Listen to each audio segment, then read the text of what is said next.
War Brothers Collectibles here. Welcome back to the channel. Welcome back to another video. So in this video, I wanted to talk about how to fix Halloween 6, The Curse of Michael Myers, for kind of a hypothetical re-release in 2030 for this film's 35th anniversary. So first off, there's been plenty of videos on this topic on YouTube over the years, guys. You know, there's plenty of people trying to discuss their theories and like what they would do to fix the film. So yeah, I just wanted to share my opinion on, you know, what personally I would do. Mainly to the ending of the film, you know, to kind of give it that definitive ending that it deserves. So how to fix Halloween 6, The Curse of Michael Myers, you know, they would obviously be using AI technology and motion capture to fix the ending, you know, so that's the kind of my ideas of where it should go. You know, the technology is definitely there for them to utilize, and I think it's a great tool in certain aspects if done right.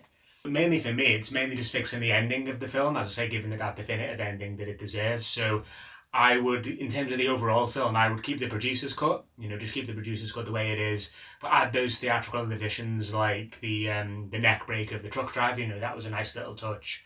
And John Strode's head explosion in the basement, you know, the electrocution scene, just keep that in there, you know, for fun, you know, because the practical special effects, you know, they were pretty cool. I was thinking, like, don't kill Jamie off in the barn and don't have a shot in the hospital, you know, maybe just don't show what happens to Jamie. But again, you're always running the risk of inventing more plot holes than is necessary. So I was toying with the idea of not showing what happens to Jamie in the hospital, just keep it unknown what happens to her, and then at the very end of the film you could show maybe her eyes opening on the hospital bed to show that she is alive. But there's never going to be a follow-up to this film, or it's very unlikely there'll never be an official follow-up to this film. So for the sake of how to fix it in this video, just keep Jamie's death in the hospital, in my opinion. So they should add any extra scenes that were even cut from the producer's cut of Donald Pleasence, of the Dr Loomis character. You know, you can find plenty of them in the work print or rough cut edition of this film. You know, just little addition bits of dialogue that were cut even from the producer's cut, and certainly from the theatrical version.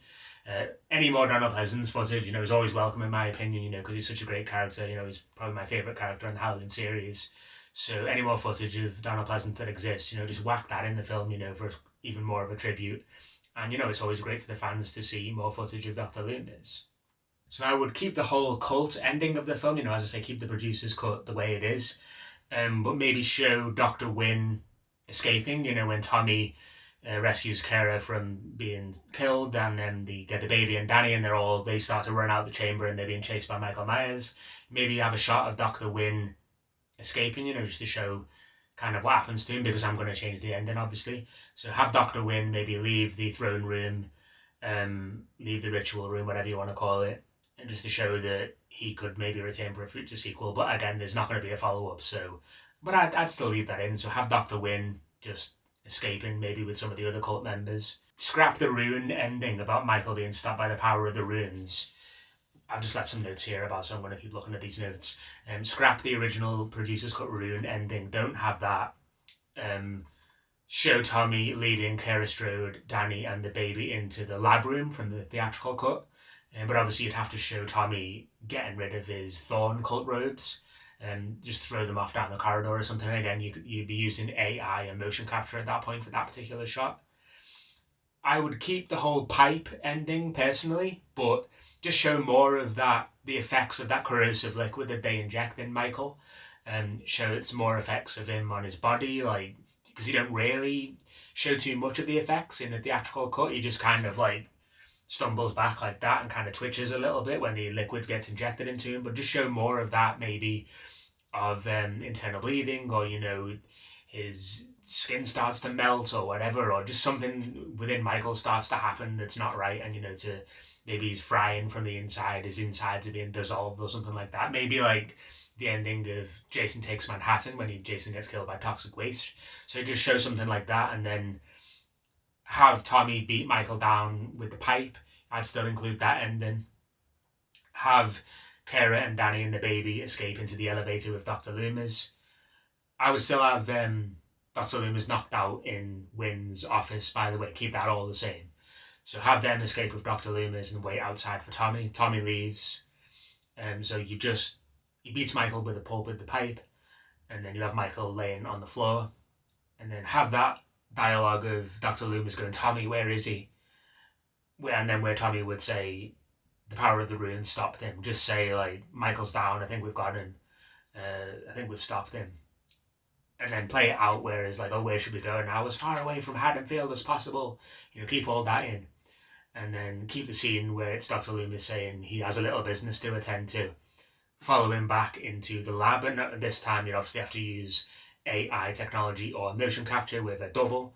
Have Dr. Loomis going in the lab, finding Michael on the floor, and then remember the chains that are dangling down from the ceiling in that lab in the theatrical cut that are just kind of swaying at the end.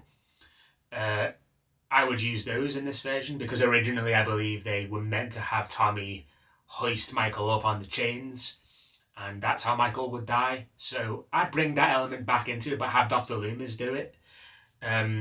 So have Dr. Loomis hook Michael on the chains, and then obviously Donald Pleasence wouldn't be able to manually hoist him up, so have it electronically on a switch where the chains lift Michael up into the air, so Michael's dangling, and maybe he's still kind of struggling with the effects of that corrosive liquid that's been injected.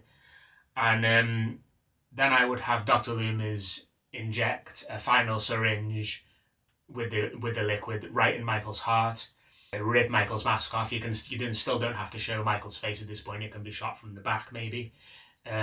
He throws the needle down, he throws the mask down. That way you've still got that final shot of the mask and the needle on the floor.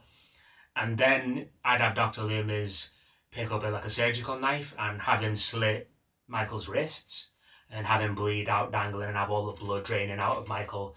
So that way like he's dying because of the corrosive injections and then the blood loss essentially having him bleeding out. And then just cut to a final shot of the mask and the needle on the floor from the theatrical cut. But there's a little bit of dialogue here that Joe Chappelle wanted in his director's cut, and it's something like, Michael, it's finally over, it's finally over. Then it fades to the pumpkin and roll credits, which I'm going to play for you right now. It's over, Michael.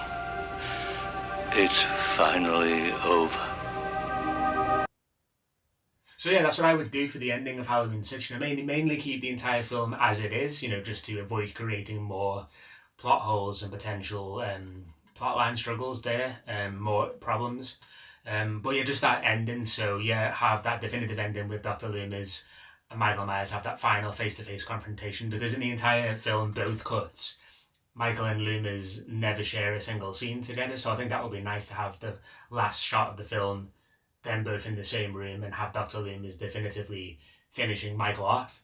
And then you've still got Dr. Loomis alive at the end of this version. So just leave it ambiguous, and then you could maybe lead into H2O and he thought he killed Michael and just left Dr. Loomis to pass away through natural causes and old age. You know, that would be a more fitting end in my opinion. Have him definitively finish Michael off, complete his life work of tracking down and destroying Michael.